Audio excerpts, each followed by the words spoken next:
పండిన పంటకు పంట పొలానికి మాత్రమే తెలుసు.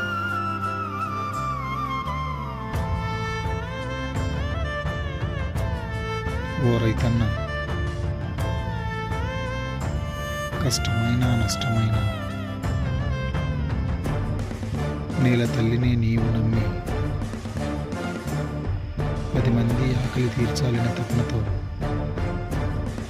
పచ్చని మెతుకులతో కడుపు నింపుకొని కాడిడ్లతో కలిసి సాగే నీ ప్రయత్నానికి ఇవే మా శతకోటి వందనాలు.